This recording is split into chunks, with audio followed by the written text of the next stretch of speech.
saya akan menjelaskan materi yang pertama, yaitu motor bakar 4 tak diesel dan 4 tak bensin. Motor bakar sendiri didefinisikan sebagai mesin yang mengubah energi kimia dari bahan bakar menjadi energi panas melalui pembakaran di dalam mesin atau pembakaran di ruang bakar. Energi panas ini kemudian diubah menjadi energi mekanik berupa gerak putaran pada poros engkol untuk menggerakkan kendaraan atau mesin lainnya juga. Kemudian di sini ada motor bakar 4 tak bensin. Motor bakar 4 tak bensin adalah mesin yang menggunakan bensin sebagai bahan bakar dan busi untuk memicu pembakaran. Mesin ini bekerja dalam 4 langkah, yaitu ada langkah pertama yaitu hisap, kedua ada kompresi, ketiga tenaga, dan yang keempat atau yang terakhir buang. Kemudian ada motor bakar 4 tak diesel. Motor bakar 4 tak diesel ini mesin yang menggunakan solar atau diesel sebagai bahan bakar utamanya dan tanpa menggunakan busi. Dengan pembakaran yang terjadi karena kompresi udara panas. Mesin ini juga bekerja dalam 4 langkah, yaitu ada langkah hisap, ada langkah kompresi, ada langkah tenaga, dan langkah buang. Di sini ada prinsip kerja motor bakar 4 tak diesel dan prinsip kerja motor bakar 4 tak bensin. Yang pertama itu ada langkah isap dari bensin kemudian turun ke piston, kemudian katup isap terbuka, kemudian menghisap campuran udara dan bensin. Kedua, ini ada motor diesel, piston turun, kemudian katup isap terbuka dan menghisap udara murni. Yang kedua ada langkah kompresi atau compression. Langkah kompresi ini piston naik, kedua katup tutup, udara atau campuran udara dan bensin dimanfaatkan. Kemudian langkah yang ketiga itu langkah usaha atau power combustion. Pada motor bakar 4 tak bensin, busi memercikan api pembakaran campuran. Kemudian pada motor bakar 4 tak diesel, solar disemprotkan ke udara panas, kemudian terbakar sendiri dan diledakkan mendorong piston ke bawah. Kemudian langkah yang keempat yaitu buang. Langkah buang ini piston naik, katup terbuang atau terbuka, gas sisa pembakaran keluar melalui knalpot. Di sini ada gambar siklus kerja pada motor bakar 4 tak dan 4 tak bensin. Di sini ada perbandingan motor bakar 4 tak diesel dan motor bakar 4 tak bensin. Motor bakar 4 tak bensin cocok digunakan untuk kendaraan ringan, kecepatan tinggi, akselerasi responsif, seperti digunakan pada mobil, motor. Kemudian ini ada motor diesel, yaitu cocok untuk kendaraan berat, truk, kapal atau alat berat karena torsi besar dan efisien bahan bakarnya tinggi. Di sini ada kelebihan motor bakar 4 tak bensin dan motor bakar 4 tak diesel. Nah, untuk kelebihan motor bakar 4 tak bensin, di segi performanya responsif. Kenapa dibilang performa responsif? Karena akselerasi lebih cepat dan putaran mesin atau RPM-nya lebih tinggi. Kedua yaitu halus dan senyap. Kenapa dikatakan halus dan senyap? Karena getaran mesin mini dan suara lebih tenang. Yang ketiga adalah biaya murah. Harga produksi dan harga jual kendaraan biasanya lebih terjangkau. Yang terakhir adalah bobot ringan.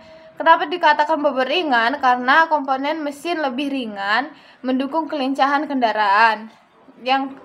Kemudian yang kedua yaitu ada kelebihan mesin 4 tak diesel. Yang pertama itu sangat irit. Kenapa dikatakan sangat irit? Karena lebih hemat bahan bakar berkat efisiensi thermal tinggi. Yang kedua yaitu ada torsi besar. Dikatakan torsi besar karena tenaga optimal di putaran rendah dan cocok untuk tanjakan dan beban yang sangat berat. Kemudian yang ketiga yaitu sangat awet. Dikatakan sangat awet karena material kuat membuat umur mesin lebih panjang. Kemudian yang terakhir atau yang keempat yaitu tangguh. Dikatakan tangguh karena andal untuk kerja berat terus-menerus, ideal untuk truk, bus, dan alat berat lainnya. Kemudian di sini ada kekurangan motor bakar 4 tak diesel dan motor bakar 4 tak bensin. Di sini ada kekurangan mesin 4 tak bensin. Yang pertama ada konsumsi bahan bakar lebih tinggi. Dikatakan konsumsi bahan lebih tinggi karena kurang irit dibandingkan diesel, terutama untuk kendaraan besar.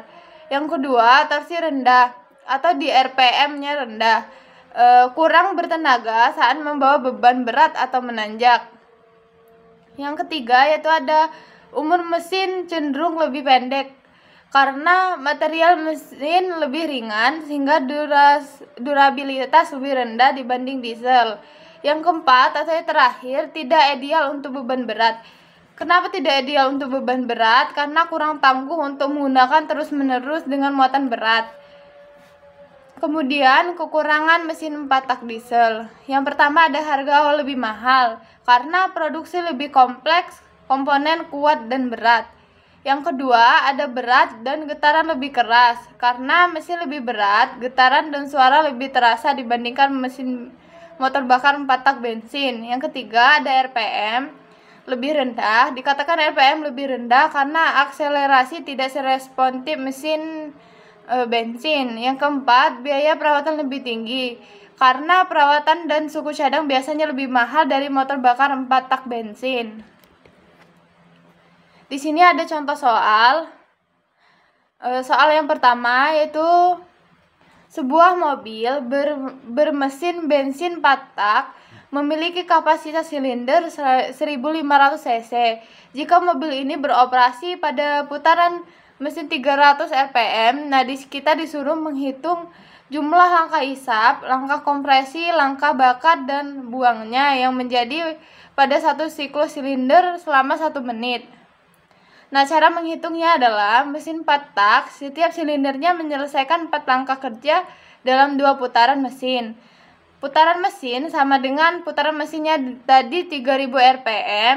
Jadi 3000 rpm ini kita kalikan per 2 langkah putarannya. Jadi hasilnya 6000 langkah per menit per silindernya.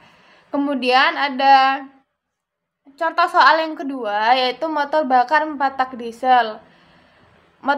Sebuah truk bermesin diesel 4 tak memiliki 6 silinder dengan kapasitas 5000 cc. Mesin beroperasi pada 2000 rpm. Kita disuruh menghitung jumlah langkah bakar yang terjadi pada semua silinder selama 1 menit. Cara menghitungnya adalah mesin 4 tak, 1 langkah bakarnya setiap 2 putaran per silinder. Jadi total putarannya per menit adalah 2000 rpm. Langkah bakar per silinder. Langkah bakar per silinder sama dengan 2000 rpm tadi kita bagi 2 putaran per silinder. Jadi hasilnya adalah 1000 langkah bakar per menitnya. Jadi jumlah silinder sama dengan 6. 6 ini tadi kita kalikan 1000 sama dengan 6000 langkah bakar per menitnya. Ini adalah komponen motor bakar 4 tak diesel dan bensin. Yang pertama ada komponen motor bakar 4 tak bensin. Di sini ada busi, kemudian ada katup. Di sini ada piston, katup masuk, kemudian batang piston, blok silinder, kemudian karburator dan injeksi. Yang kedua yaitu komponen motor bakar 4 tak diesel. Pertama ada injektor, katup masuk, kemudian poros engkol, katup buang, blok silinder, kemudian pompa injeksi, poros engkol, dan poros engkol. Kesimpulan dari materi kali ini yaitu motor bakar 4 tak bensin dan 4 tak diesel memiliki persamaan. Keduanya menggunakan siklus 4 langkah yaitu isap, kompresi, usaha, dan buang. Untuk mengubah energi kimia atau bahan bakarnya menjadi energi mekanik atau gerakan.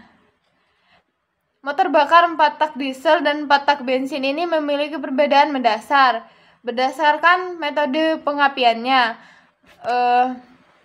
Kalau motor 4 tak bensin ini memerlukan busi, sedangkan untuk motor diesel ini dia terbakar sendiri karena kompresinya yang lebih tinggi. Terus dari segi performanya, motor bakar 4 tak bensin ini unggul untuk kecepatan dan akselerasi tenaga atau HP. Kemudian kalau diesel ini dia lebih unggul untuk kekuatan dan efisiensi torsi atau daya angkutnya. Sekian presentasi dari saya untuk materi yang pertama. Di sini saya akan melakukan presentasi yang kedua, yaitu motor bakar 2 tak bensin. Apa sih motor bakar 2 tak bensin? Motor bakar 2 tak bensin adalah jenis mesin pembakaran dalam atau internal combustion engine yang menggunakan bahan bakar bensin dan menyelesaikan satu siklus kerja, yaitu ada siklus pertama, ada siklus isap, kompresi, pembakaran atau usaha, dan buang dalam 2 langkah piston atau 1 putaran poros engkol. Perbedaannya dengan motor 4 tak, yaitu motor 4 tak membutuhkan 2 putaran poros engkol untuk menghasilkan 1 kali tenaga, sedangkan motor 2 tak menghasilkan tenaga setiap 1 putarannya, sehingga lebih bertenaga atau kurang ukuran mesinnya yang sama. Motor 2 tak juga ditemukan oleh Dougal Chair atau insinyur asal Skotlandia pada tahun 1878-an. Mesin 2 tak pertama kali diproduksi secara massal oleh perusahaan Jerman Benz Company pada tahun 1900-an. Mulai digunakan pada sepeda motor, kemudian perahu, dan penggunaan alat pertanian karena ringan. Jadi pada tahun 1900-an itu motor 2 tak ini pertama kali digunakan pada sepeda motor, perahu, alat pertanian, karena pada zaman itu cenderung lebih ringan, sederhana, dan bertenaga besar. Sekarang penggunaan motor 2 tak ini penggunaannya kurang karena emisi gas buang tinggi dan standar lingkungan yang ketat, atau bisa diartikan juga dengan kurang ramah lingkungan. Kemudian ada yang kedua, yaitu prinsip kerja motor bakar 2 tak. Di sini ada gambar cara kerja motor bakar 2 tak. Nih, ini adalah langkah pembakaran dan buang. Yang kedua adalah langkah kompresi dan usaha. 1 putaran poros engkol menghasilkan 1 kali tenaga, terdiri dari 2 langkah utama. Yang pertama adalah langkah isap dan kompresi. Langkah isap dan kompresi ini adalah piston bergerak naik atau dari titik mati bawah ke titik mati atas. Jadi saat naik, lubang bilas dan lubang buang ini tertutup oleh piston, sehingga campuran udara dan campuran bensin di atas piston tertekan atau terkompresi. Pada saat bersamaan juga ruang engkol di bawah piston menjadi hampa atau menjadi vakum, sehingga campuran udara dan bensin tadi terhisap masuk dari karburator ke ruang poros engkol. Saat pistonnya hampir mencapai titik mati atasnya, busi ini memantikan api atau menyalakan api, atau bisa disebut dengan spark plug atau menyalakan campuran. Kemudian langkah yang kedua, yaitu ada langkah usaha dan buang. Apa sih langkah usaha dan buang itu? Langkah usaha dan buang ini adalah pembakaran yang menyebabkan tekanan gas panas tinggi. Jadi pendorongan piston ini turun ke titik mati bawah. Tadi itu kan langkah isap dan kompresi ini piston bergerak naik, sedangkan langkah usaha dan buang ini pistonnya bergerak turun atau ke titik mati bawahnya. Nah, jadi saat piston ini turun, lubang buangnya ini terbuka, kemudian gas sisa pembakarannya ini keluar. Lubang bilas terbuka, kemudian campuran baru dari ruang engkol masuk ke dalam silinder, membantu mendorong gas sisa-sisa hasil pembakaran tadi terbuang keluar. Proses ini disebut dengan proses pembilasan atau scavenging. Setelah piston sampai ke bawah, siklus kembali dimulai dari awal lagi. Kemudian di sini ada komponen utama motor bakar 2 tak. Di sini ada gambar-gambarnya, ada gambar-gambar komponennya. Ada kopling primer, ada busi, ada karburator, poros engkol, ada roda gila, silinder, kemudian ada piston, ada poros engkol, ada knalpot. Nah, fungsi-fungsi komponen itu untuk apa sih? Jadi yang pertama itu ada fungsi dari silinder atau silinder block. Jadi fungsi dari silinder block ini sendiri adalah tempat piston bergerak bergerak naik dan turun dari proses pembakaran yang terjadi di dalam mesin yang dilengkapi dengan lubang buang dan bilas. Yang kedua ada fungsi kepala silinder atau cylinder head. Fungsi dari kepala silinder adalah bagian atas silinder tempat busi dipasang dan ruang bakarnya terbentuk. Kemudian yang ketiga ada fungsi piston. Fungsi piston ini buat apa sih? Fungsi piston yaitu untuk mengubah tekanan gas hasil pembakaran menjadi gerak mekanik.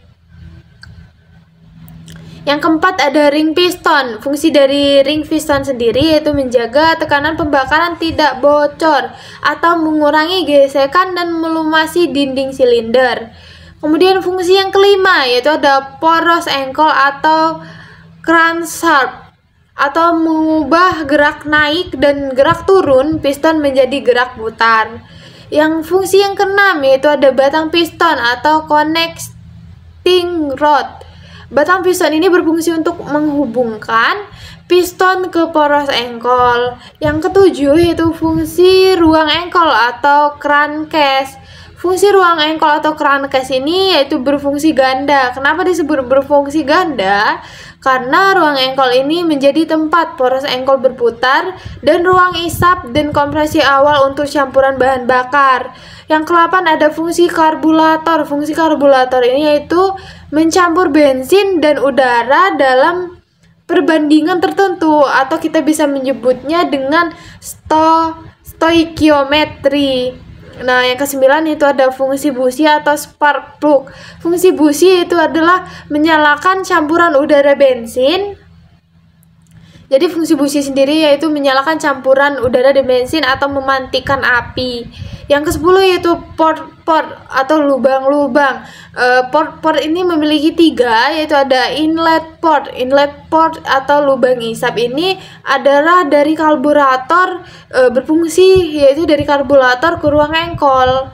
Kemudian transfer port atau lubang bilas. Lubang bilas ini berfungsi untuk dari ruang engkol ke silinder. Yang terakhir atau yang ketiga yaitu ada exhaust port atau lubang buang. Ini exhaust port ini digunakan atau berfungsi untuk mengeluarkan gas sisa hasil pembakaran dari mesin tadi. Yang ke-11 yaitu knalpot atau exhaust system atau membuang gas bekas dan menyeimbangkan tekanan atau sering memakai exhaust expansion chamber untuk meningkatkan tenaga. Jadi fungsi knalpot ini adalah membuang gas sisa atau gas bekas dari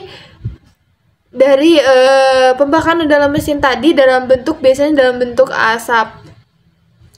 Nah, di sini ada kelebihan dan juga kekurangan. Apa sih kelebihan motor bakar 2 tak dan kekurangannya?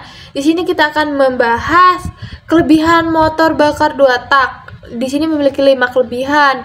Yang pertama ada tenaga besar karena setiap putaran menghasilkan langkah kerja. Yang kedua ada konstruksi sederhana dan ringan. Yang ketiga ada akselerasi cepat dan responsif. Sedangkan yang keempat ada perawatan mudah dan biaya cenderung lebih murah. Yang kelima dapat beroperasi di berbagai posisi. Di sisi lain, kekurangan motor bakar 2 tak bensin yaitu yang pertama ada boros bahan bakar dan juga boros oli. Yang kedua adalah gas buang lebih kotor atau polusinya tinggi atau cenderung berasap lah. Yang ketiga ada umur mesin lebih pendek. Yang keempat suara mesin lebih bising. Yang kelima tenaga kurang stabil pada putaran rendah. Nah, di sini ada contoh soal, yaitu di sini memiliki contoh soal, 2 contoh soal. Yang pertama yaitu tentang sebuah motor dengan diameter silinder 57 mm dan panjang langkahnya itu 70 mm. Nah, di sini kita disuruh menentukan berapa sih besarnya volume silinder tersebut. Nah, di sini nih volume silinder itu disebut dengan Fs atau satuannya cm kubik, diameter itu disebut dengan D atau satuannya cm, dan S adalah langkah torak. satuannya adalah sentimeter, dan N adalah jumlah silinder. Di sini kan kita ketahui dulu diameternya tadi ada 56 mm. Kita konversi menjadi sentimeter, jadi hasilnya 5,6 cm. Kemudian tadi S-nya 70 mm, kemudian kita konversi juga menjadi 7,0 cm. Nah, yang ditanyakan itu adalah volume silindernya. Jadi cara mengerjakannya itu dengan menggunakan rumus Fs sama dengan VR per 4 kali D pangkat 2 kali S. Nah, VR-nya itu adalah 3,14, 4 dikali D-nya itu tadi 5,6 pangkat 2 dikali 7 sama dengan 0,785 dikali 31,36 terus dikali dengan 7. Jadi hasilnya yaitu 172,32 cm kubik. Yang soal yang kedua yaitu diketahui motor 4 silinder dan diameter silinder 82 mm, sedangkan volume silindernya di sini ada 1800 cm kubik. Nah, di sini kita disuruh hitung berapa langkah toraknya. Kan diketahui tadi jumlah silindernya ada 4. Terus diameternya itu ada 82,82 mm. Jadi 82 ini kita konversi menjadi cm, yaitu 8,2 cm. Kemudian di sini ada volume silindernya yaitu 1800 cm kubik. Yang ditanyakan yaitu langkah toraknya.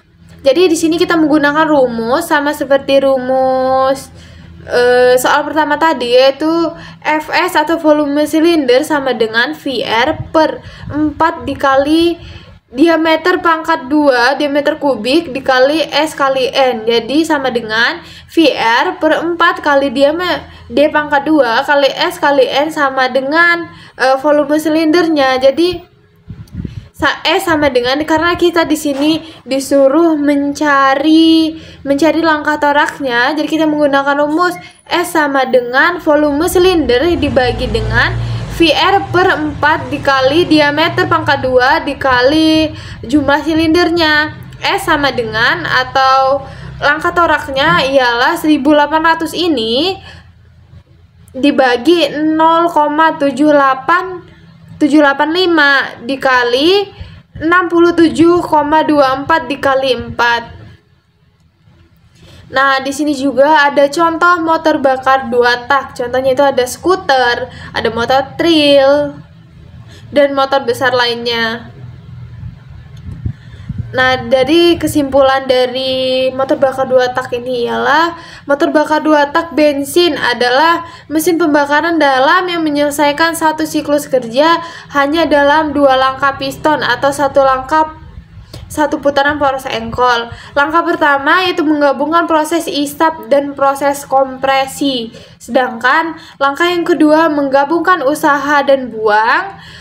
Karena setiap satu putaran ini menghasilkan 1 kali tenaga, mesin ini memiliki daya yang besar dan putaran mesin tinggi dibandingkan mesin 4 tak dengan kapasitas yang sama. Kalau misalnya mesin motor bakar 2 tak ini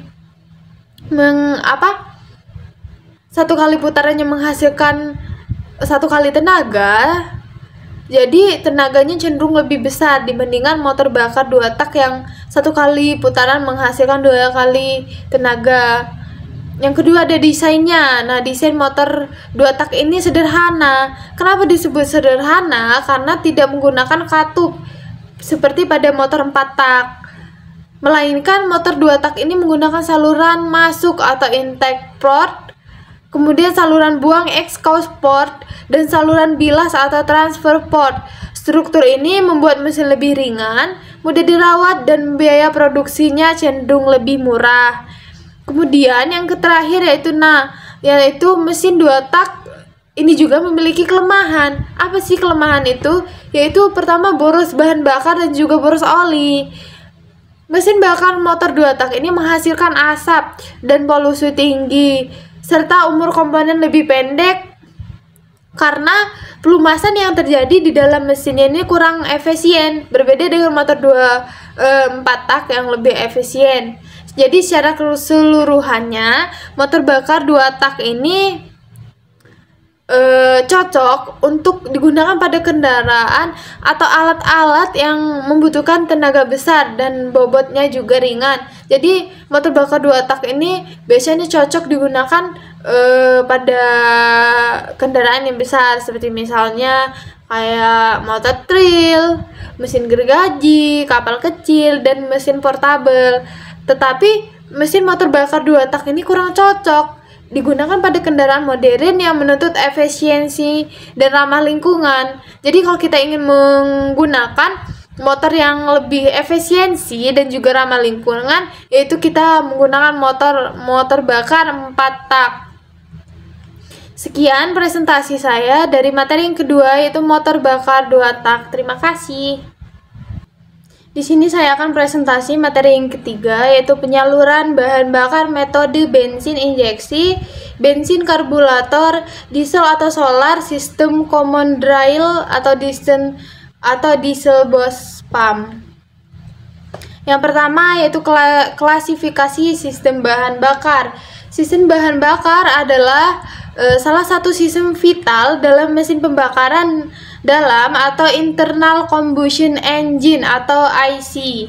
Nah, yang memiliki fungsi yang pertama yaitu menyimpan dan menyalurkan bahan bakar dari tangki ke ruang bakar. Yang kedua yaitu mengatur jumlah bahan bakar sesuai beban dan putaran mesin.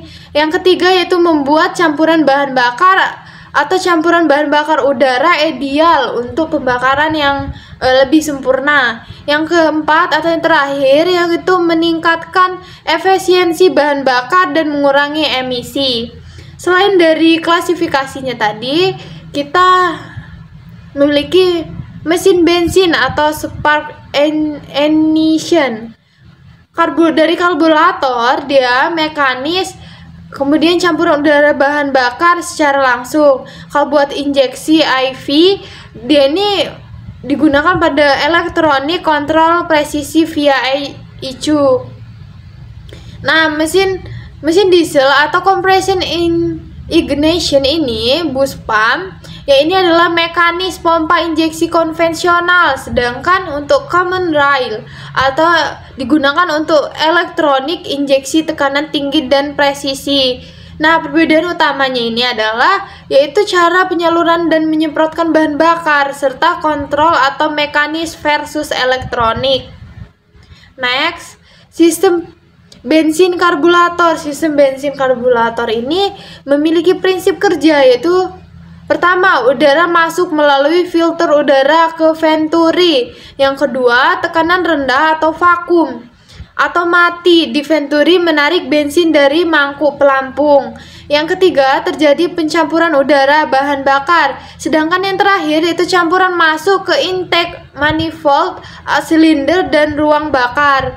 Nah, sistem bensin karburator ini juga memiliki komponen utama. Yang pertama ada tangki bahan bakar, yang kedua ada pompa bahan bakar atau tekanan rendah, yang ketiga ada karburator, yang di dalamnya ada venturi, jarum pelampung, dan throttle. Yang keempat ada filter udara, yang kelima ada intake, yang keenam manifold.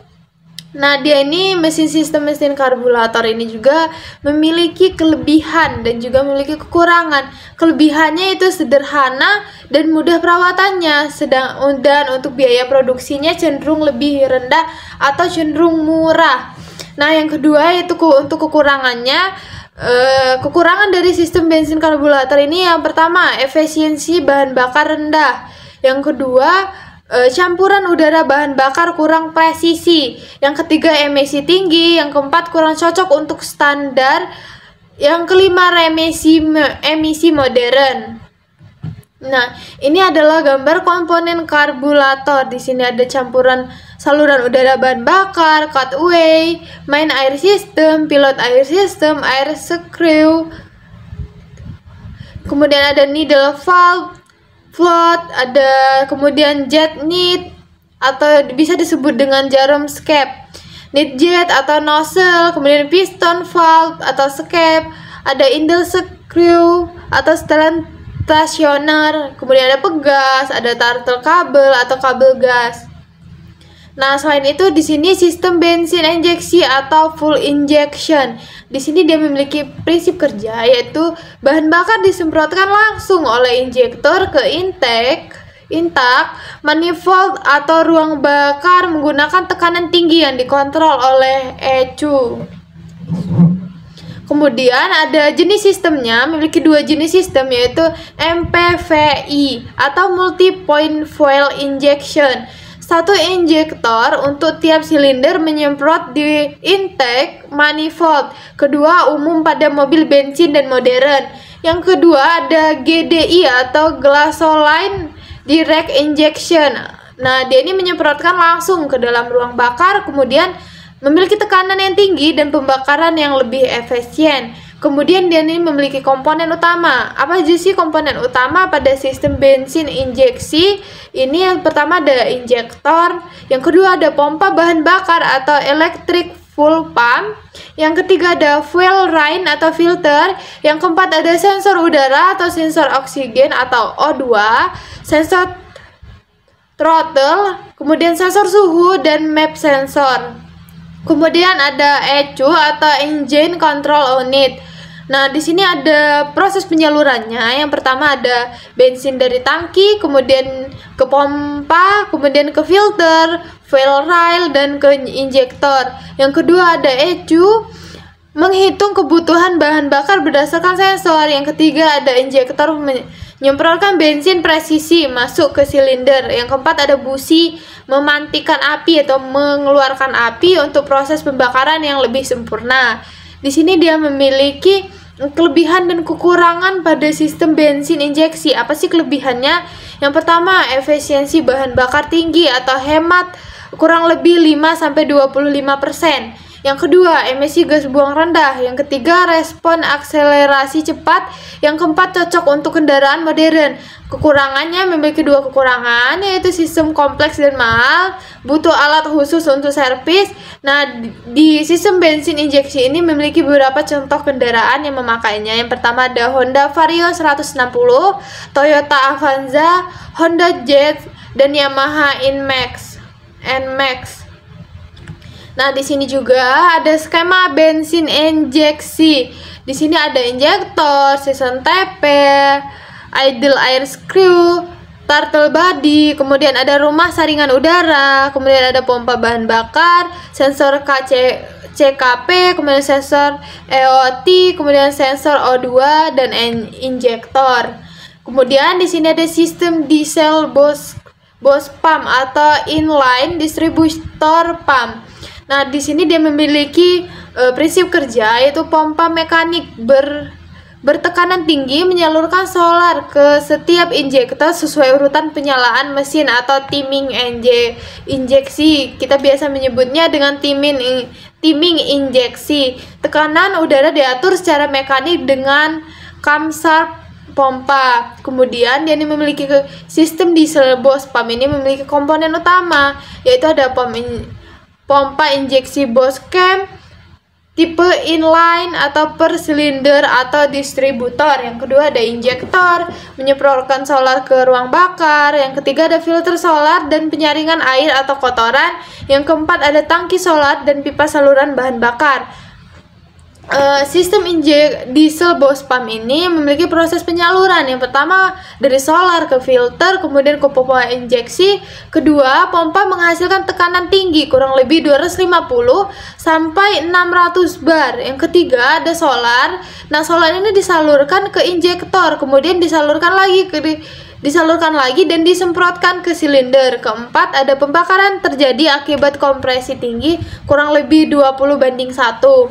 Nah, sistem diesel Bosch pump atau inline distributor pump ini memiliki kelebihan dan kekurangan. Kelebihannya itu sederhana, kuat, mudah dirawat, dan cocok untuk mesin diesel konvensional seperti truk dan genset.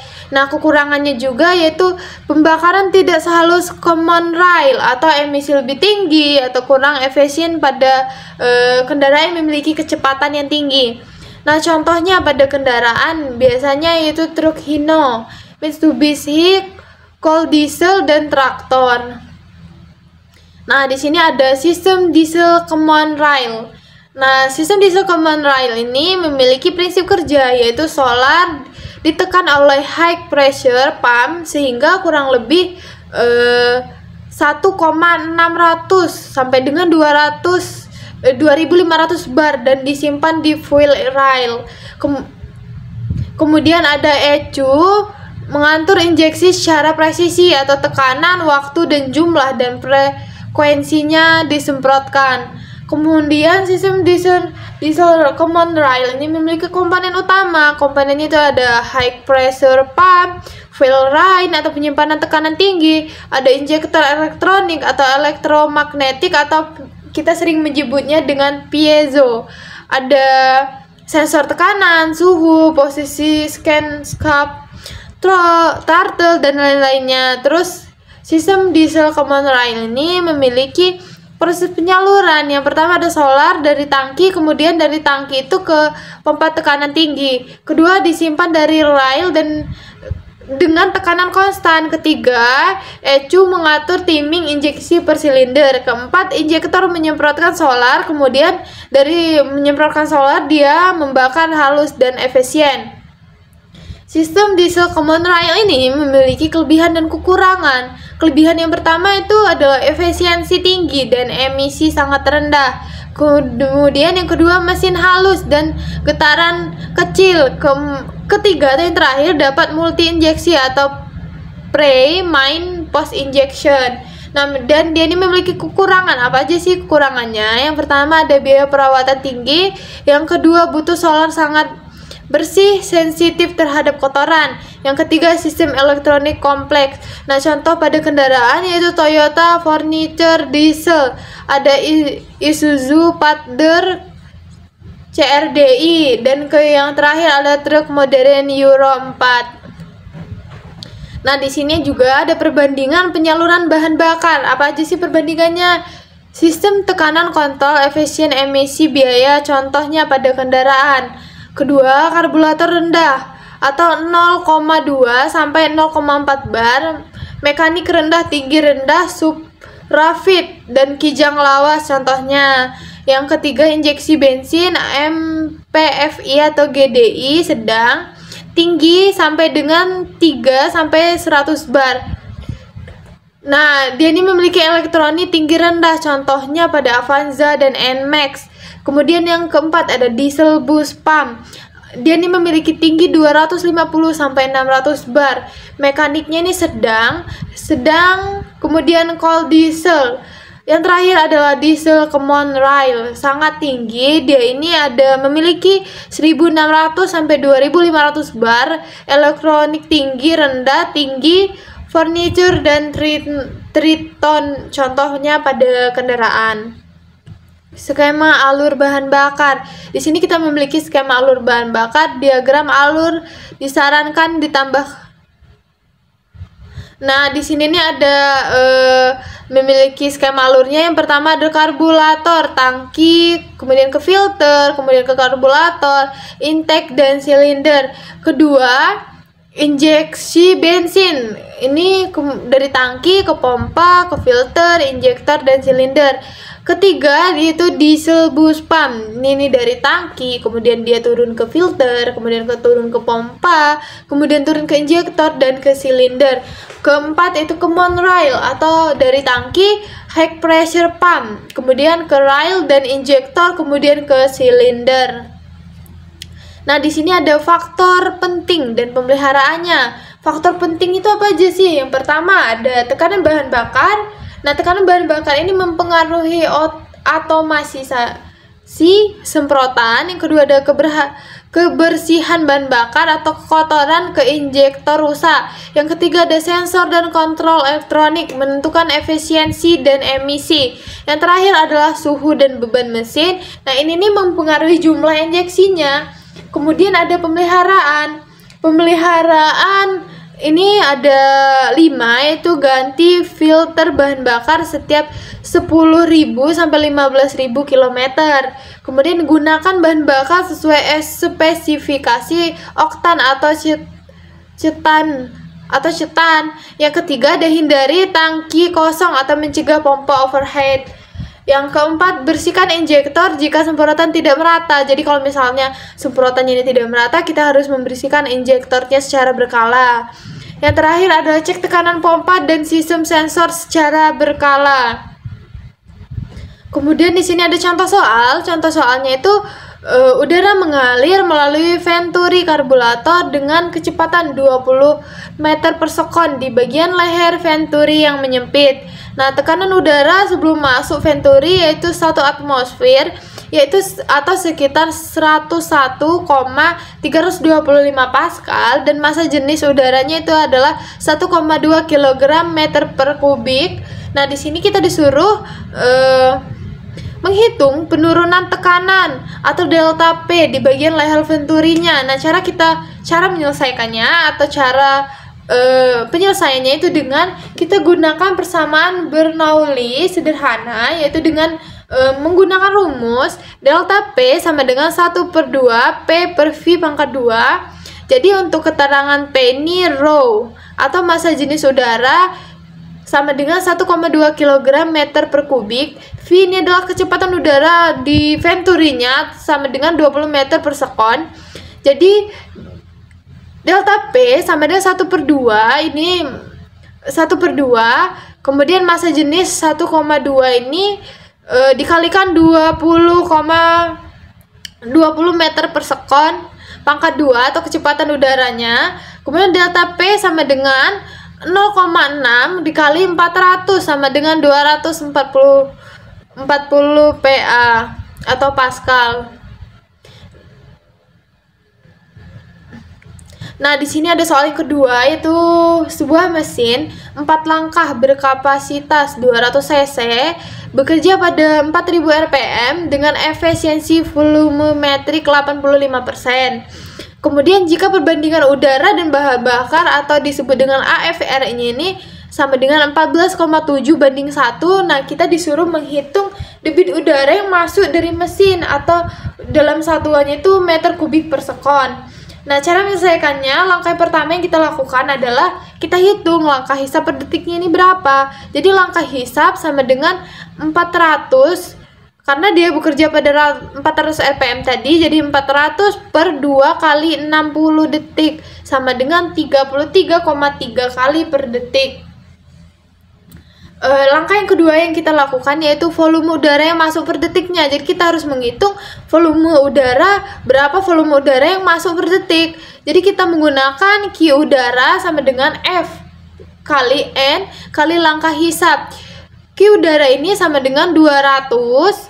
Jadi kapasitasnya tadi 200, kita kalikan dengan 10 pangkat min 6, kita kalikan 0,85, karena dia ini tadi 85%, dikali langkah hisapnya tadi 33,3 kali per detik. Q udaranya sama dengan 5,67, terus dikali 10 min 3 meter per sekon. Jadi ini hasilnya tadi. Kemudian di sini ada kesimpulan.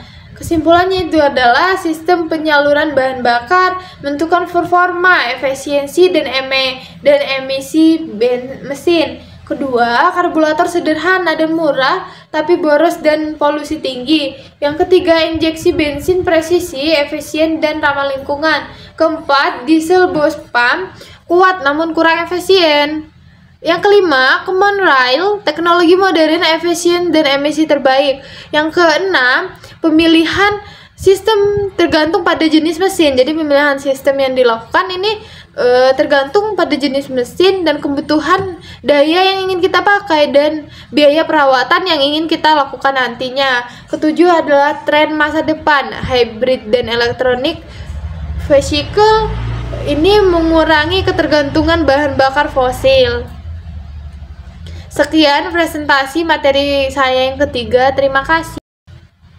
Di sini saya akan melakukan presentasi materi yang keempat, yaitu sistem pelumasan dan sistem pendinginan.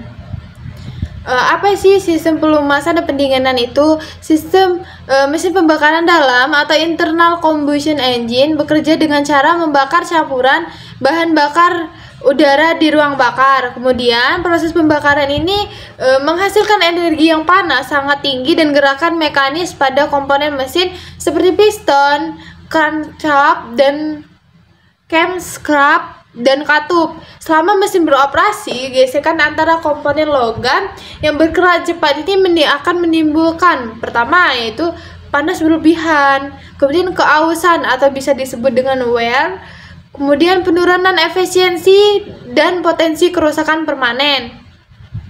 Nah, untuk itulah dua sistem pendingin ini diperlukan, karena yang pertama untuk sistem pelumasan lubrication system ini berfungsi untuk mengurangi gesekan, kemudian melindungi permukaan logam dan membantu proses pendinginan. Yang kedua, sistem pendingin cooling system ini bertugas untuk menjaga temperatur mesin agar tetap berada pada kisaran kerja yang ideal atau tidak panas. Jadi kalau misalnya saat kita menggunakan mesin tersebut tidak panas. Nah, di sini ada pengertian dan fungsi sistem pelumasan. Pengertian sistem pelumasan sendiri adalah sistem pelumasan adalah sistem yang menyuplai oli ke bagian-bagian mesin yang bergesekan.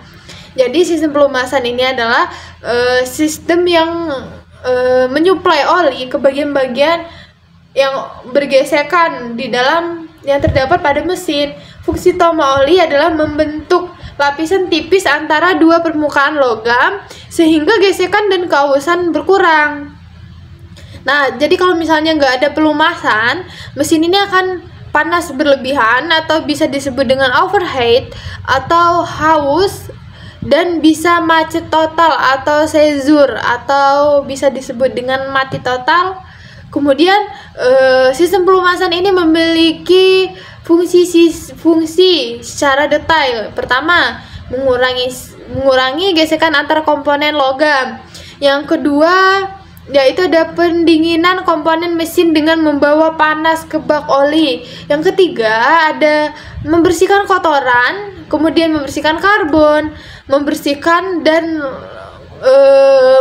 logam halus dari permukaan. Yang keempat, ada melindungi dari korosi akibat udara dan kelembapan. Yang kelima, ada membentuk segel oli antara piston dan silinder untuk menjaga kompresi. Yang keenam, itu menjadi media tekanan atau hidrolik, misalnya pada lifter atau katup hidroliknya. Nah, yang terakhir atau yang ketujuh, yaitu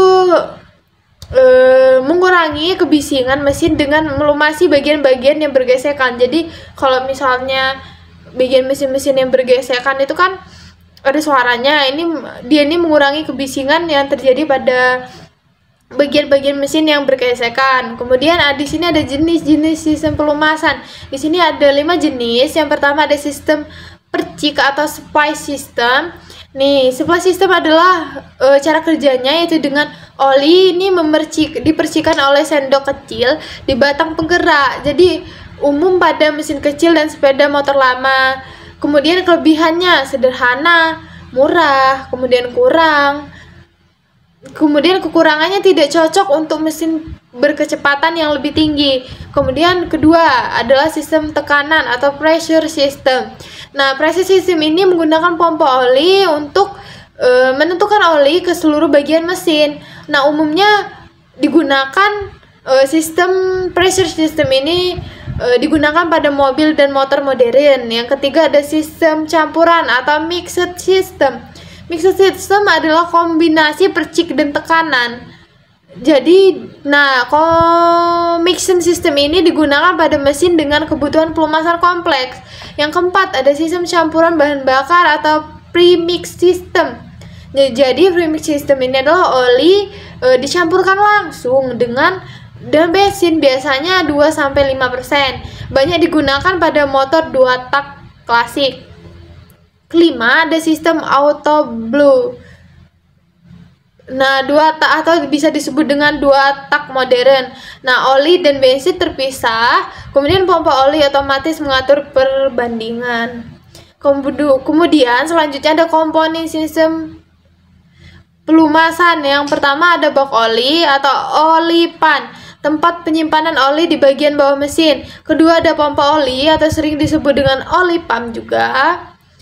memompa oli ke seluruh bagian mesin. Jadi oli pump ini bertugas untuk memompa oli ke seluruh bagian mesin-mesin yang bergesekan. Ketiga, ada saringan oli atau oil filter.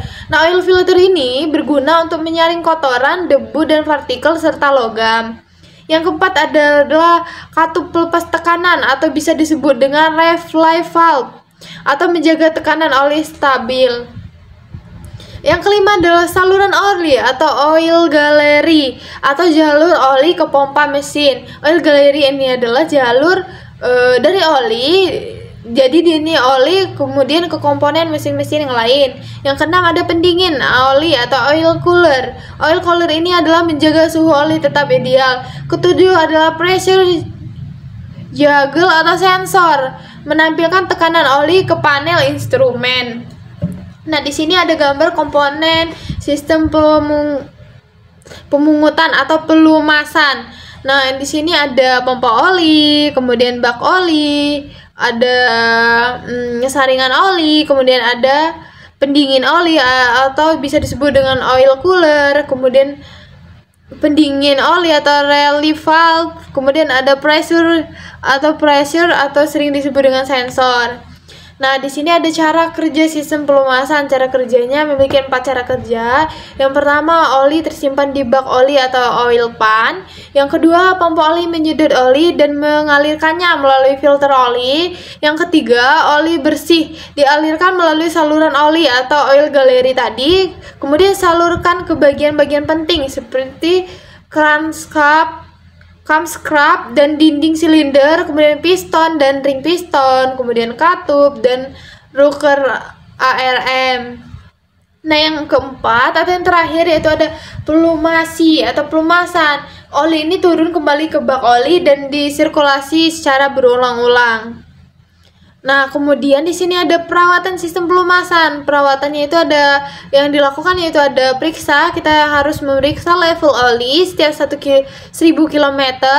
Kemudian kita harus mengganti oli sesuai dengan rekomendasi pabrikan yaitu 2000 sampai 3000 km untuk motor. Jadi kalau misalnya sudah 2000 sampai 3000 km, kita harus mengganti oli. Atau biasanya dilakukan 3 bulan sekali atau maksimal 6 bulan sekali. Ganti filter oli secara berkala, kemudian gunakan oli sesuai spesifikasi atau viskositas mesin atau bisa disebut dengan SAE dan API. Kemudian kita harus memperhatikan juga indikator tekanan oli. Kalau misalnya menyala, segera matikan bensin. Segera kita harus mematikan mesin. Kemudian terakhir, hindari mengemudi dengan oli kotor atau berkurang. Jadi kalau misalnya oli sudah kotor karena sudah lama tidak diganti atau oli sudah berkurang karena terjadi kebocoran, kita harus segera mengganti oli. Nah, di sini kita memiliki contoh soal. Di sini mesin menghasilkan panas gesekan sebesar 40 kW yang harus dibuang oleh sirkulasi oli lewat oil cooler. Nah, di sini diketahui kenaikan suhu maksimum oli yang diizinkan adalah delta T 20 derajat Celcius. Kemudian kapasitas kalori jenis air ke CP atau bisa disebut dengan CP-nya yaitu 2,0 kJ per kilogram dikali K. Di sini ada densitas oli atau rho sama dengan 850 kJ per meter pangkat 3. Nah, di sini kita harus menentukan laju massa oli dan laju volumemetrik yang diperlukan. Nah, cara menyelesaikannya yaitu energi panas atau bisa disebut dengan Q dot yang memiliki 40 kW sama dengan kita konversi menjadi 40 kJ per sekon. Kemudian Q dot ini sama dengan M, kita kali dengan CP, kemudian kita harus kali lagi dengan delta T, kemudian si M ini kita menggunakan rumus Q dot per CP kali delta T. Jadi M-nya adalah 40 karena Q dot-nya 40 tadi, kita bagi dengan 2, kapasitas kalornya yaitu 2,0, kita kali dengan kenaikan suhunya tadi 20 sama dengan 40 per 40 sama dengan 1,0 kg per sekon. Nah, yang terakhir adalah volumemetrik atau meter kuadrat per sekondnya, yaitu M per rho sama dengan 1,0. Kita bagi lagi dengan 8 densitas oli tadi atau rho-nya sama dengan 850, dan kita peroleh hasil sebesar 0,0011768706 meter kubik per sekon. Nah, kemudian kita ubah L atau min-nya, kita kalikan dengan 1000, yang sehingga diperoleh hasil 1,17647 L per sekon. Kita konversi lagi atau kita kali dengan 60, jadi hasilnya sama dengan 70,588 L per menit. Nah, di sini kita memiliki contoh soal yang kedua, yaitu sebuah mesin membuang panas coolant sebesar 1800 kW. Coolant air atau cairan berbasis air memiliki CP-nya yaitu sebesar 4,18 kJ per kilogram dikali K. Densitasnya yaitu 1000 kg per meter kubik. Kemudian di sini ada kenaikan suhu atau target, ada delta T-nya sama dengan 30 derajat. Nah, jadi di sini kita disuruh menentukan laju massa kilogram per sekonnya dan laju volumemetrik L per min. Jadi coolant yang diperlukan supaya suhu naik tidak lebih dari 30 derajat. Jadi cara yang kita lakukan sama seperti soal yang pertama tadi. Kita memakai kidotnya. Kidot ini ada sebesar 150 kW sama dengan kita konversi menjadi 150 kJ per sekon. Kemudian yang kedua yaitu M sama dengan kidot per CP dikali delta T sama dengan kidot ini adalah 150 kW kilowatt per 4,18 dikali 30. Kemudian kita akan hitung 4,18 dikali 30 sama dengan 125,4. 150 ini, kemudian 150 tadi atau kidotnya kita bagikan dengan 125,4 dan diperoleh hasil sebesar 1,1961722,488 kg per sekon. Cara yang ketiga yaitu dengan menentukan volumemetrik meter per sekon kuadrat sama dengan M per rho sama dengan 1,1961722,488. Ini diperoleh dari kita menghitung M per, kita bagi 1000, kita bagi densitasnya ini sama dengan diperoleh hasil 0,001196172225 meter kubik per sekon.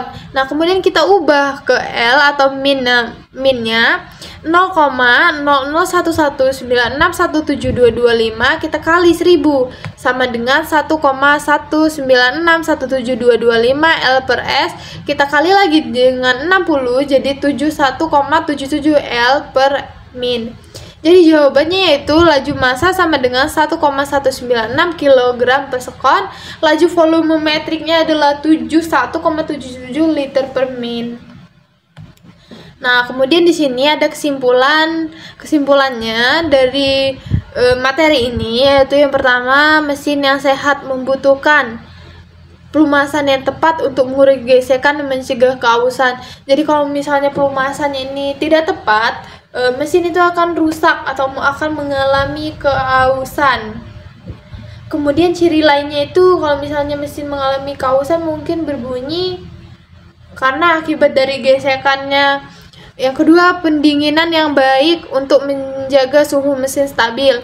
Yang ketiga, perawatan rutin. Kedua sistem ini, pertama kita harus mengecek oli secara berkala.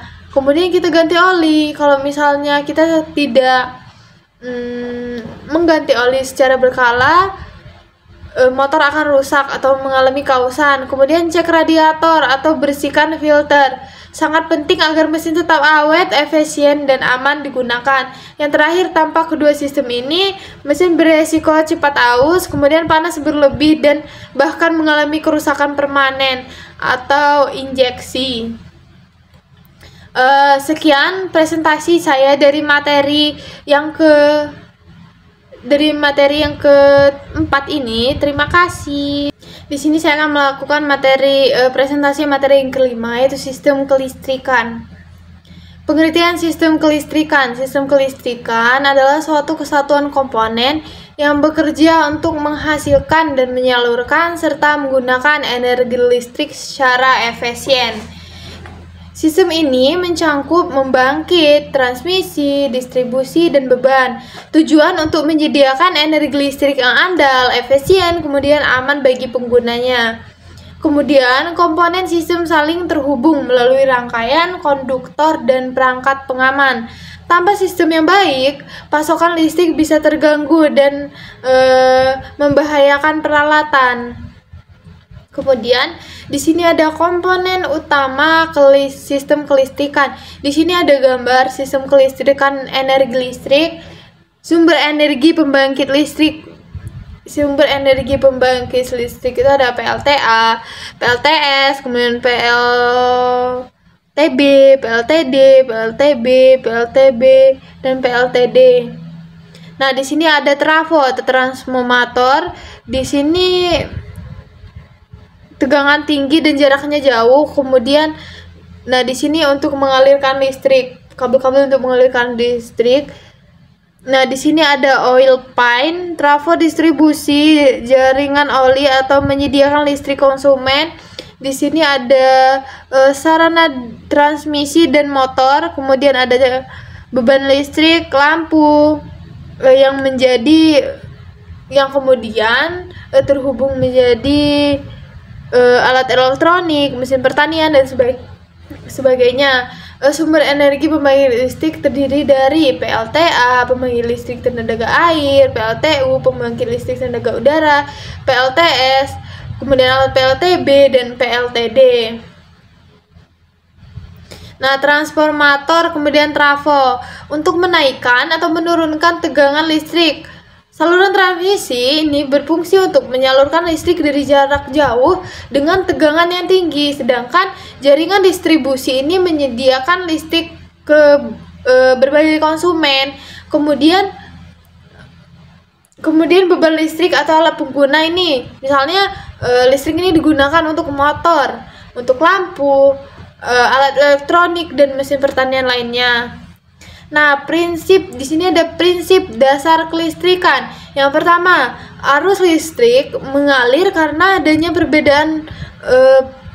benda potensial atau bisa disebut dengan tegangan antara dua titik. Kemudian arus atau I ini mengalir dari benda potensial tinggi ke benda potensial rendah. Kemudian hukum OHM atau V sama dengan I kali R. Kemudian tegangan atau bisa disebut juga dengan tegangan sama dengan arus kali hambatan. Kemudian daya listrik atau P dihitung dengan rumus P sama dengan F kali 1. Atau satuan listrik. Satuan listrik ini biasanya adalah volt atau V. Kemudian ada ampere atau sering disebut dengan A.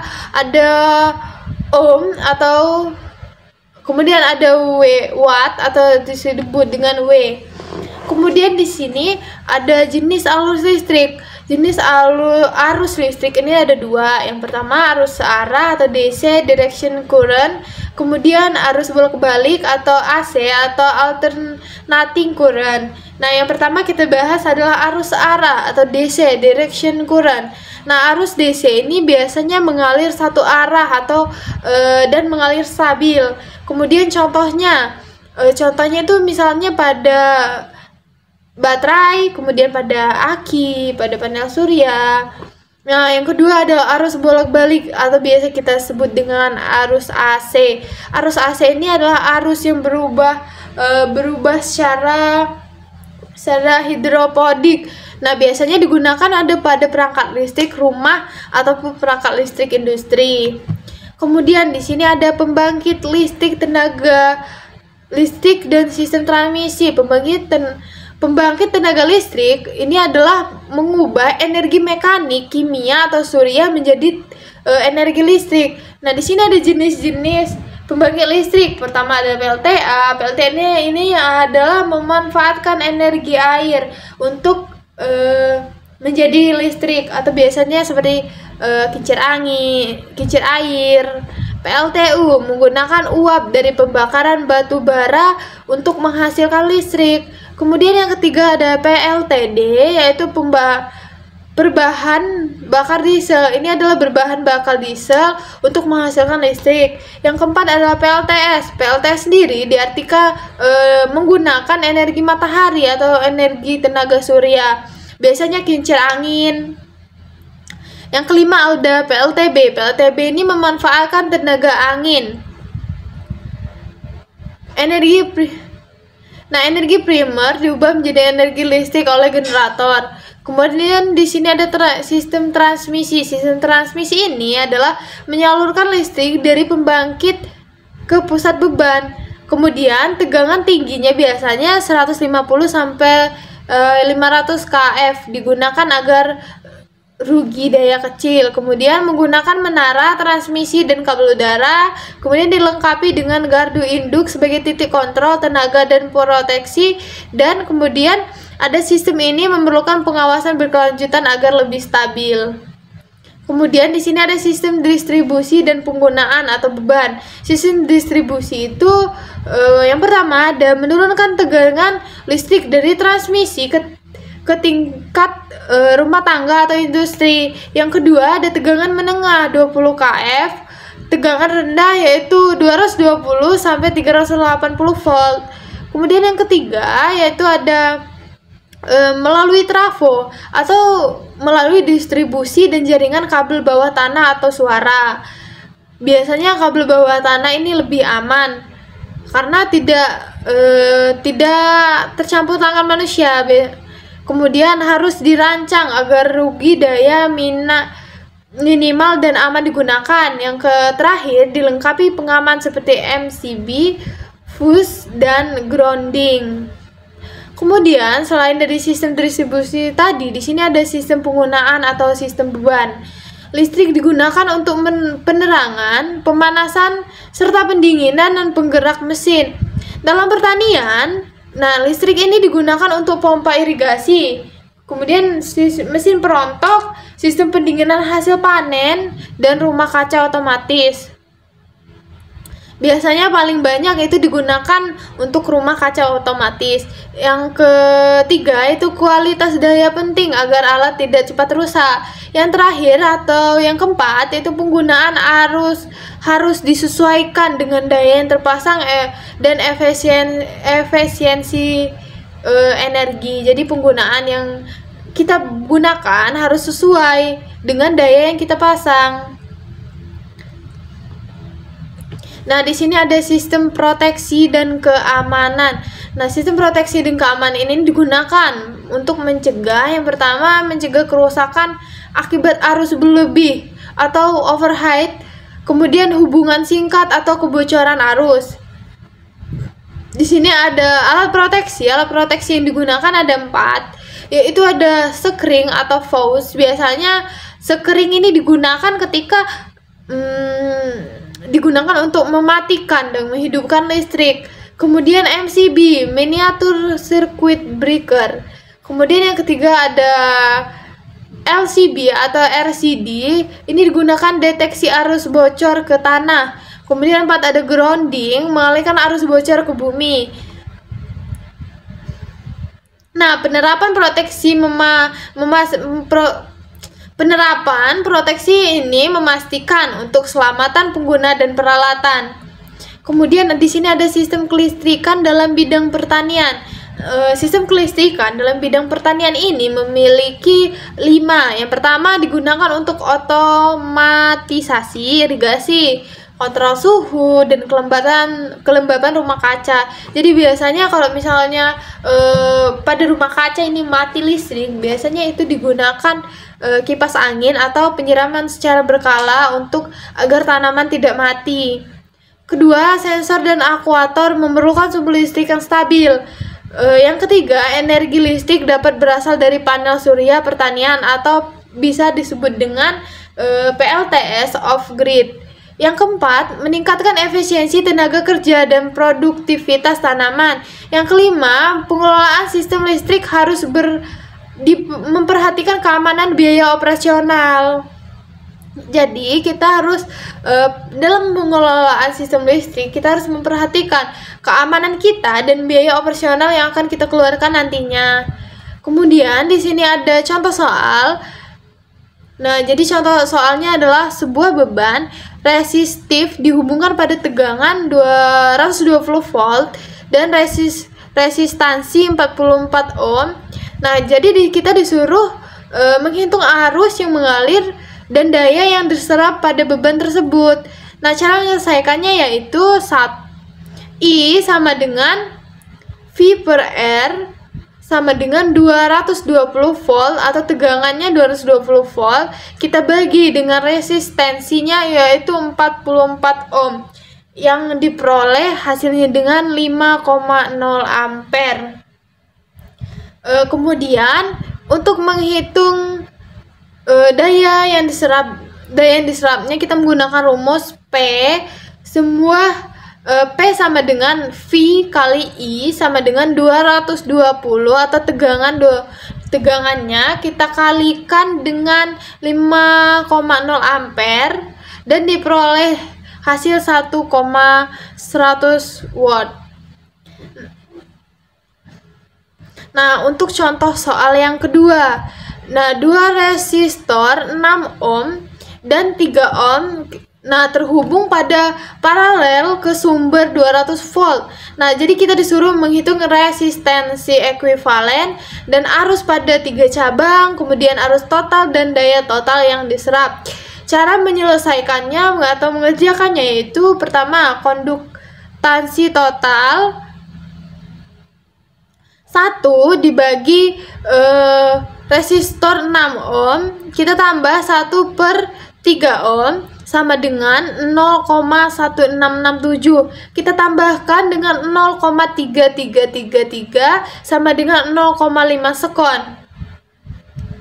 Kemudian resistansi ekuivalennya 1 bagi 0,5 sama dengan 2,0 ohm. Yang kedua, kita akan mencari arus pada tiap cabang. Arus pada tiap cabang sama dengan 1 sama dengan 240 kita bagi dengan 6 ohm sama dengan 40,0 ampere. 12 sama dengan 240 kita bagi dengan 3 ohm sama dengan 80,0 ampere. Yang ketiga, kita mencari arus total. Arus totalnya itu 4,40,0 kita tambah dengan 80,0 sama dengan 120,0 ampere. Yang terakhir kita akan mencari daya total yang diserap.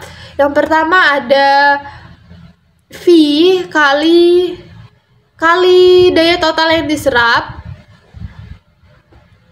atau arus totalnya sama dengan 240 kita kalikan dengan 120 sama dengan 28,800 watt. Jadi resistansi ekuivalennya ada 2,0 ohm. Yang kedua ada arus pada tiap cabangnya ada 40 ampere. Yang ketiga ada arus totalnya, kita peroleh nilai sebesar 80 ampere. Kemudian daya total yang diserap kita peroleh 120 ampere. Kemudian kita tambah, kemudian P totalnya adalah 28.800 watt. Nah, di sini ada kesimpulan pada materi kali ini, yaitu kita digunakan untuk otomatis irigasi, kontrol suhu, dan kelembapan rumah kaca. Jadi, sistem kelistrikan dalam bidang pertanian ini biasanya digunakan untuk otomatisasi irigasi, kontrol suhu, dan kelembaban rumah kaca. Kemudian sensor aktual memerlukan sumber listrik yang stabil. Jadi kalau misalnya sumber listrik yang kita gunakan tidak stabil, sensor dan aktuator ini tidak akan berjalan dengan lancar atau bisa disebut dengan terhambat. Ketiga, ada energi listrik dapat berasal dari panel surya pertanian atau PLTS off-grid.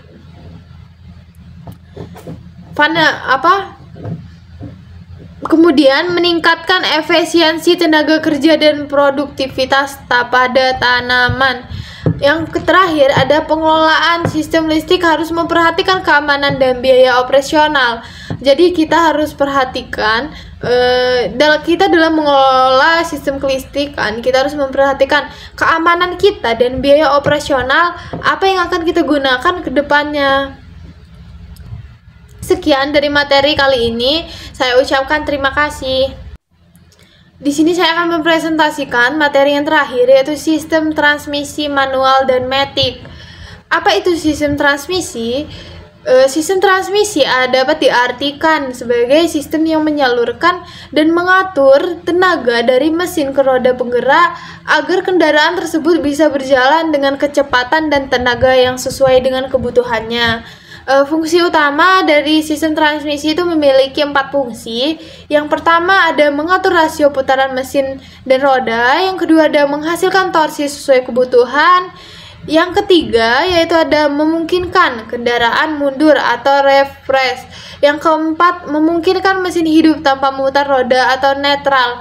Yang pertama yaitu mengatur rasio putaran mesin dan roda. Misalnya pada saat menanjak roda butuh torsi besar, jadi gigi harus rendah. Kemudian yang kedua menghasilkan torsi sesuai kebutuhan. Kalau misalnya giginya rendah, torsi besar tetapi kecepatan juga stabil. Kalau misalnya gigi tinggi, torsi kecil tetapi kecepatannya tinggi. Yang ketiga yaitu memungkinkan kendaraan mundur. Nah, di sistem transmisi ini memiliki 2 jenis, yaitu sistem transmisi manual. Yang kedua ada sistem transmisi otomatis atau bisa disebut dengan matic. Di sini ada sistem transmisi manual. Di sini ada definisi sistem transmisi manual. Sistem transmisi manual dapat diartikan juga sebagai sistem di mana pengemudi sendiri yang menentukan kapan gigi harus kita pindahkan dan digunakan pedal kopling dan tuas porsenelingnya. Nah, ciri khas dari sistem transmisi manual ini ada 3 pedal, gas, rem, dan juga kopling. Jadi misalnya pengemudi ini harus menentukan kopling dulu sebelum memindahkan gigi. Nah, gigi-gigi ini biasanya terdiri dari gigi 1, gigi 2, gigi 3, 4, dan 5, dan R berarti mundur. Nah, transmisi manual ini juga memberi kontrol penuh ke pengemudi. Jadi pengemudi harus bisa menyesuaikan kapan menambah atau menurunkan gigi tergantung situasi jalannya, situasi jalan nanjak atau situasi jalan turun. Kemudian di sini ada komponen transmisi manual dan fungsi transmisi manual. Yang pertama ada kopling atau bisa disebut dengan cloud. Fungsi dari kopling sendiri yaitu menghubungkan dan memutuskan tenaga mesin ke sistem transmisi. Kedua ada tuas porseneling. Tuas porseneling ini berfungsi untuk menggerakkan mekanisme perpindahan gigi atau shift fork. Yang ketiga ada poros input dan output. Nah, poros input dan output ini terhubung ke mesin, output ke poros penggerak roda. Yang keempat ada gigi-gigi transmisi atau gearset. Gearset ini sendiri berfungsi untuk mengubah rasio kecepatan dan juga torsinya. Yang kelima ada shift dan shift fork. Nah, fungsinya juga untuk membantu penggantian gigi agar halus tanpa gesekan kasar. Nah, komponen-komponen di atas ini juga bekerja sama untuk tenaga dari mesin bisa disalurkan dan membutuhkan kecepatan dan medan jalan yang sesuai dengan misalnya dia menanjak atau jalan yang menurun atau jalan yang mendatar. Kemudian di sini ada prinsip kerja transmisi manual. Di sini ada langkah kerja transmisi manual. Ada 3 langkah. Yang pertama, memutus tenaga. Jadi pengemudi harus injak kopling. Kemudian tenaga mesin ke transmisi terputus.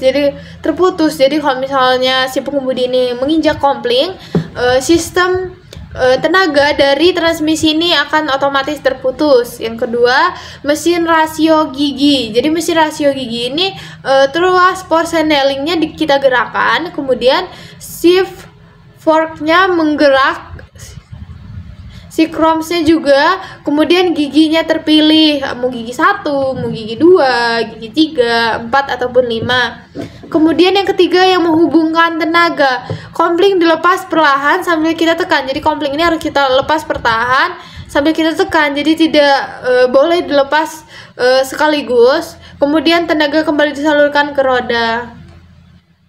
Di sini ada langkah kerja transmisi manual. Yang pertama ada memutus tenaga.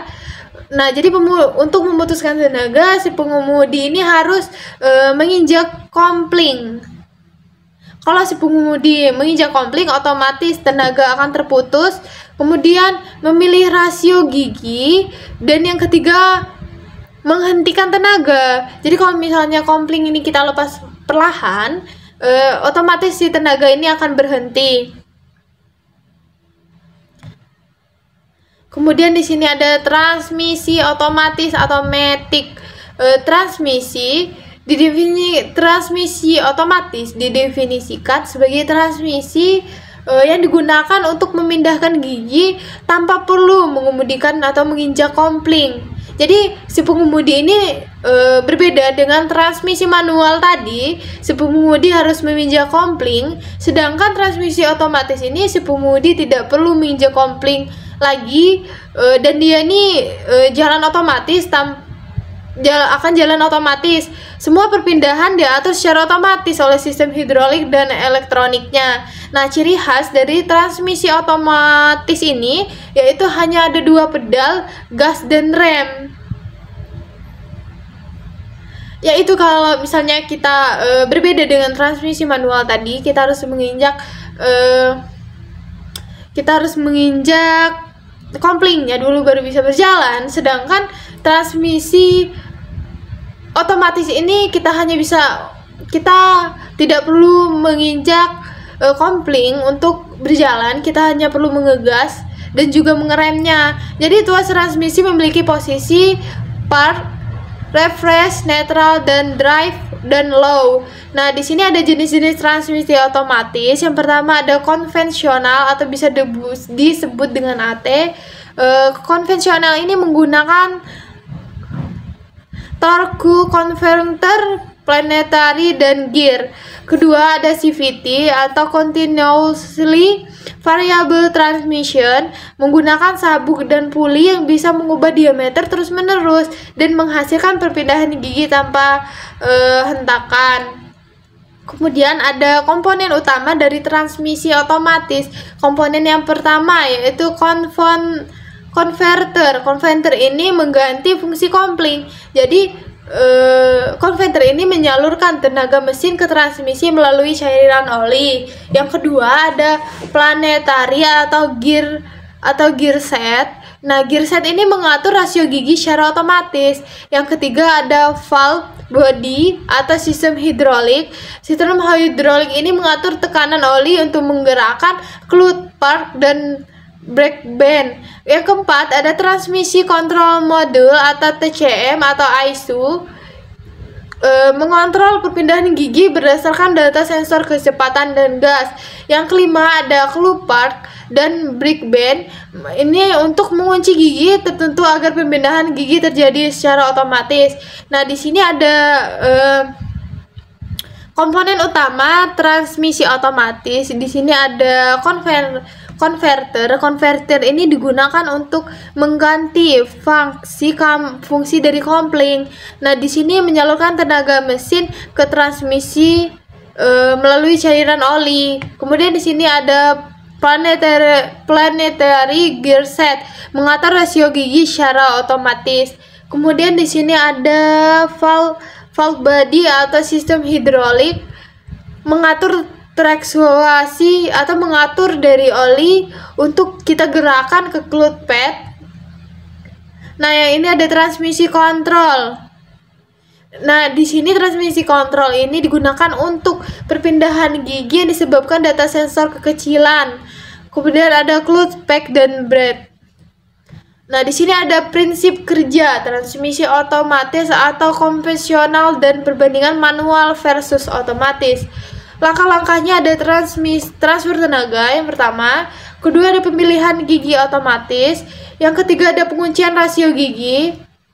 Nah, transfer tenaga, konverter mentransfer tenaga mesin ke transmisi lewat fluida atau lewat oli.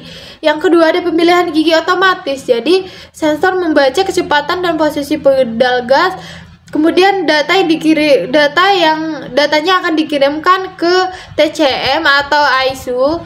Kemudian 3, penguncian rasio gigi. Jadi ISU mengatur tekanan oli ke clutch, spark, dan brake band. Kemudian gigi ini akan pindah otomatis sesuai dengan kondisinya. Jadi proses perpindahan gigi diatur sepenuhnya oleh sistem elektronik dan hidrolik sehingga perpindahan terasa halus dan tidak bercampur tangan oleh pengemudi yang mengemudikan kendaraan tersebut. Di sini ada aspek transmisi manual dan transmisi otomatis.